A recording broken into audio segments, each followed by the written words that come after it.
环球大战线深入世界最前线，全球各地的观众朋友，大家好，我是叶思敏，先欢迎来宾前立委蔡正元蔡委员。思敏好，大家好。国际情势专家赖岳谦老师。主持人好，观众朋友大家好。陆军退役少将李正杰将军。思敏好，各位观众大家好。好，观众朋友，今天节目我们环球大战线节目特别做了60分钟完整的特别报道，请到最强的嘉宾阵容。今天要带观众朋友掌握第一手的国际情资，也就是带您直击这一场习川会前的正在进行当中的战略暗潮，不要错过最精彩的内容。今天赶快来看到这场习川会，我们会来讨论的火线话题，请3位来宾帮我们特别做解释的。习川会在釜山这一次正式的登场了。中国大陆从100年前被列强瓜分隐忍到今天，终于是坐上与川普对等的一个釜山会场。中国这一局是历史血耻还是权力的逆转？中国已经翻身，可以主导整个全局了吗？第二点，林则徐诗现在上桌了，这个诗特别形容是苟利国家生死以，成了谈判底线。习近平以诗为鉴，对美强硬做开局吗？第三点，我们来看到对比中国的强硬，在日韩方面跟美国的接触，高市早苗跳圈圈，李在明则是献上皇冠给川普。对比中国的傲骨，谁才是真正的大国？今天就这几个议题，我们会一起的来做关注。这一场全球瞩目的习川会终于登场了，选择的地点也是经过有许多的角力的。原本白宫已经坚持说他要在庆州举行，最后是按照中方的意思，后来是改在釜山这边来进行这个谈判。那中美在国际的舞台上，可以说现在已经是平起平坐了。我们看 CNN 怎么形容，他说不论这个最终的结果如何，对北京来说，这一场会谈都将是一场胜利了。而且 CNN 甚至说已经是中国大赢了，因为习近平已经借此展现出了中国愿意谈判但不会被施压的一个对美新的关系，并且 CNN 也说了，中国现在在全球舞台上已经和美国平起平坐。另外一位是来自于中国大陆的学者，他这样形容：美国已不再是主导的强权了，中国现在透过稀土管制等措施，迫使华府回到了谈判桌。而另外一头，王毅跟卢比欧的通话也都强调了，习川都是秉持着平等、尊重甚至互利精神的世界级领导人，中国不再是100年前那个任人宰割的弱国。今天节目一开始，先来看一看习川会登场，中美现在可以说是平起平坐。CNN 说的，不论结果如何，习近平都已经赢了，这句话委员怎么看？我不同意CNN的说法，中国跟美国平起平坐不是从这一场会谈开始的，而是早就开始了。我们大家回顾一下，去年 APEC 在旧金山举行的时候，当时的美国总统拜登跟国家主席习近平2个人的会谈就早已经平起平坐了，而且那一场会谈谈的内容比这次会谈更加的广泛。如果再往前推，当时的拜登跟习近平是看到的，拜登是轻跑步去见习近平，什么时候？就在印尼的所谓的什么集团体会议上面。那你可以看得到，一个美国总统要轻跑步过去去见习近平，这应该不只是平起平坐了吧？所以我就CNN说，好像从这一次会谈才平起平坐，这个说法可能时间点抓错了，更早。别的我不敢讲，至少去年就已经平起平坐了。是。那回到谈判桌，这当然跟一连串的关税谈判有关啦。我也不认为说，因为这次的稀土管制比较严格，所以美国才愿意谈。其实中国大陆对于稀土的管制，在今年很早前就开始了，只是这一次把稀土的管制的范围给扩大，所以不能说从这次会议开始，中美2国其实如果严格上说要较劲转捩点在哪里？在上一次阿拉斯加当时的会谈。杨洁篪就讲，当时说，因为美国布林肯那还有那个苏利文一直讲话一副姿态很高傲的样子。杨洁篪叫记者留着，他讲一番话，讲什么？美国你不要你不够资格用实力地位来跟中国讲话。换句话说，他什么意思？你美国鼻孔不可以朝着我对我讲话。现在我们要互相用鼻孔对鼻孔来讲话。所以那个时候就很明显，在外交上已经是平起平坐，而且你要注意到，当时杨洁篪讲了这番话的时候，布林肯跟苏利文是不敢吭声静悄悄，连回一句都没有。那也许关起门来继续吵架，但是不管如何，在那个公开的场合，所有的国际媒体都说，中国开始跟美国平起平坐了。但是我们是讲的是一个地位的高低，但这一次的会谈实质的成果如何还没有公布，所以我们不晓得在5毛1块中间的喊价中间谁比较占便宜。我们是看到目前为止这个川普说，他已经对中国减了10%的关税，57%减到47%总数了。那其中原因是因为芬太尼关税20%减半，那减半他到底从中国要到什么？中国也没讲，只是美国的贝森特有提到说，中国愿意把扩大的稀土的管制从今年11月往后12月往后挪到明年。有1年的时间，不扩大管制，只有对军工产业管制，而不像现在要逐案申请。因为欧洲在抱怨他说中国你要我逐案申请，还要我写中文，然后还要用中国的 WPS， 不能用 Word， 不能用其他的软体来写，那这算是小事啊。那更经典的是欧洲在抱怨说，他们光申请稀土的案子，摆在中国商务部的桌子上有2000多件案子，也不能怪人家，因为北京最近比较忙嘛，对，没有办法很快速的处理申请案，这当然就是一种外交上的来往嘛。是，你欧洲对中国也没有好到哪里去，中国为什么要那么快速的处理的申请案所以这个另外一个场边的问题。但是不管如何，我们一方面观察中美两国的实力较劲，还有地位的高低的这种争逐，那我认为平起平坐早已经开始了。那实质上的利益到这一次应该隔几天才会看得清楚。是，好，所以我们先以这一场的政治地位，还有整个在外交上面的谈判来看到，中美之间可以说在政治上具有非常大的意义，已经平起平坐。那另外也会来关键点，就是来看到是习近平他的战略态度，这一次到底是采取什么样子的一个态度？因为这个是来自于很特别《纽约时报》特别做的一个分析，他认为习近平办公桌上面有一个林则徐的诗句那他就特别写到了“苟利国家生死以，岂因祸福必趋之”。他认为他正是这个贸易战科技封锁的时候，这个成为了习近平的一个座右铭，意思就是说国家利益其实是高于一切的。那么就算美国今天你要硬碰硬，中国大陆也不会让半步的。另外一位是来自于学者，这是美国学者，他是蓝诗林的一个分析，我们也来看到，他说中国其实是带着历史的伤痛来做谈判的，美国却是一无所知。这一次成功逼迫川普让步，释出的讯息就是中国已经正式的觉醒，已经正式的强大，想用任何霸权恐吓中国的企图都是徒劳无功的，是这样子吗？这个来自于纽时的分析，林则徐这首诗代表的就是习近平他现在在贸易战上面的态度吗？赖老师又怎么看？我觉得不只是在贸易战的态度是全方位的全方位的基本的态度。我们观察习近平从2013年上来到现在10几个年头过去了我觉得他有一个精神一直是一以贯之的，这个一以贯之的精神就是，你做任何一件事，你不能考虑到个人的利害，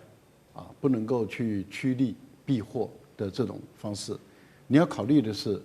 国家的利益在哪里，国家利益在哪里，你个人该牺牲的你也要牺牲，要以国家利益为主。我想这个态度很明白，所以你看他反贪腐。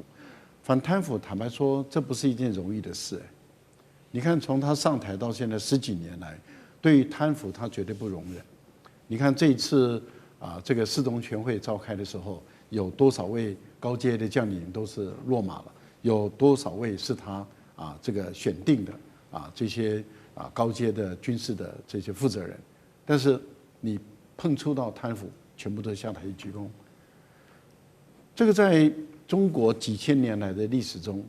能够一以贯之到现在的其实不多见，然后把它体制化、法制化也不多见。这代表什么？只要有利于国家利益的，个人的生死、个人的利害都不重要。我觉得这个是在治国是如此，那么对于全世界的问题也是如此。用压迫的方法，想用实力拳头来对待中国的方法，中国不可能选择屈服，因为对于他的观念来说的话，中国如果选择屈服的话，那中国还有什么路走？所以林则徐就是一个非常好的案例，就是林则徐那时候中国是积弱不振，但是你应该要举全国之力，上下的一致来对外。那大家奋血作战的话，我相信英国人，坦白说，几艘破船真的能够把中国打败吗？只要中国的军人在当时我讲是清朝的军人，对，只要大家拼了命，你有多少弹药？但是没有嘛，贪生怕死嘛，皇帝先溜，每个人都溜，结果一个这么大的国家4亿人口，然后就被几艘船就这样打败了，然后上前入国到这个地步，这代表什么？都是因为贪生怕死，从皇帝贪生怕死到底下都贪生怕死。林则徐这样的一个好官，结果被下放，被放到边疆去。那他到边疆不改其志，这代表什么？你看，堪舆图就是他画出来的嘛，把新疆那边的地形地物地貌摸透了，就是他做出来的。这个代表什么？这个一直给习近平一个理念，就是说，中国的官员、中国的人，绝对不能够屈服于恶势力，这第一个。但是你不能只是不屈服，而你无所作为，或者是你只是不屈服，但是你积弱不堪呢？不行。所以你必须要用实力来说话。那也就是说，你要有实力，你一方面意志上不屈服，二方面要积累实力。你积累足够的实力，你非但可以不屈服，你还可以击败对方。我觉得6年前，川普打第一次贸易战，那中国在当时就已经知道下一场仗要继续打，所以积累了6年的实力。那6年实力来以后，川普再上台，再打贸易战，而且这次的贸易战比上一次变本加厉。可是你看中国的反击力道，那就是让川普根本喘不过气来。这代表什么？最后一方面是意志力不屈服，二方面就是有力量打到对方他不敢再打，也不能打为止。我觉得这个就是一种精神。林则徐的这个精神，他会放在桌上做座右铭，其实就是提醒自己：第一个，意志上不能屈服；第二个，你要有实力，你不能够就不屈服，然后用义和团的精神，那没有用。所以最后要有实力。我觉得积累了6年，那当然把美国打败嘛。好，我们看到借鉴于这个过去的历史哦，让中国屈辱了这么久的一段时间，也让这一次习近平对于美国的谈话，还有这场中美的谈判更具有代表性跟它的重要的意义。相较于这一次中国大陆展现一个大国的态度，我们要来看到在另外一头哦，日韩就会形成了一个跟美国谈判一个非常强烈的对比。首先，我们要来看到日本了。日韩这一次包括了高市早苗跟川普见面哦，没有想到这个高市早苗在美军基地里面是真的哦，转圈敬礼还陪笑。那么为了要取悦川普，高市还宣布会投资美国高达5500亿美元，而且还答应会增加军购。结果美国我们看到他的态度是不但不领情哦，反而宣布对日本产品会来全面课征15%的高关税。只对美国无法获得或者是无法生产的一些自然资源，像是汽车、航太这些仿制药，会给予一些特定上面的待遇。南韩就更扯了，我们来看到特地送上了价值连城，等一下我们会有这个 Rolex 画面给大家看，价值连城的新罗王朝的皇冠的复制品，还自称是川普的速配元，姿态非常低。将军怎么看？